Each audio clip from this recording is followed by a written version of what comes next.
Edaran pengaturan, kita tidak melarang masjid, musola menggunakan toa, tidak.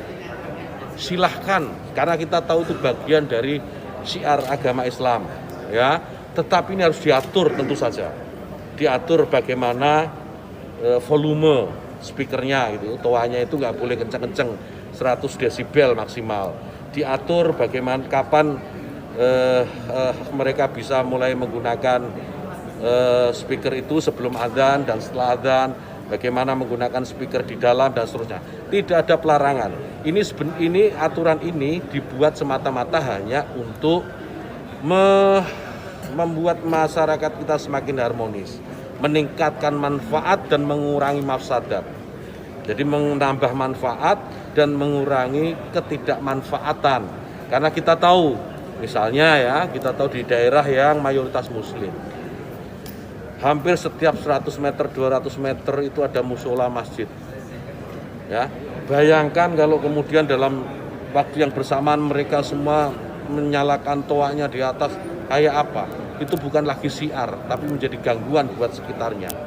Kita bayangkan lagi, kita ini muslim, saya ini muslim, saya hidup di lingkungan non muslim.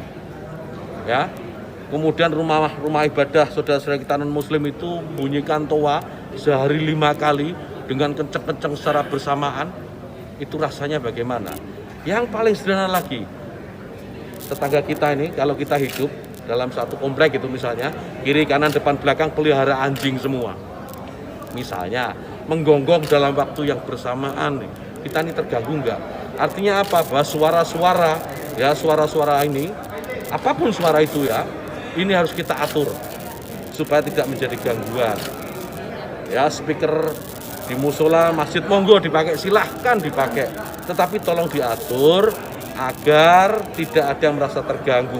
Agar niat menggunakan toa, menggunakan speaker sebagai sarana, sebagai wasilah untuk syiar, melakukan syiar tetap bisa dilaksanakan tanpa harus mengganggu mereka yang mungkin tidak sama dengan keyakinan kita. Berbeda keyakinan, kita harus tetap hargai. Itu saja intinya. Jadi saya kira dukungan juga banyak atas ini. Karena di alam bawah sadar kita kan pasti mengakui itu. Kawan-kawan wartawan ini juga pasti merasakan itu. Bagaimana kalau suara itu tidak diatur pasti mengganggu. Truk itu kalau banyak di sekitar kita diam di satu tempat, kemudian misalnya ada truk.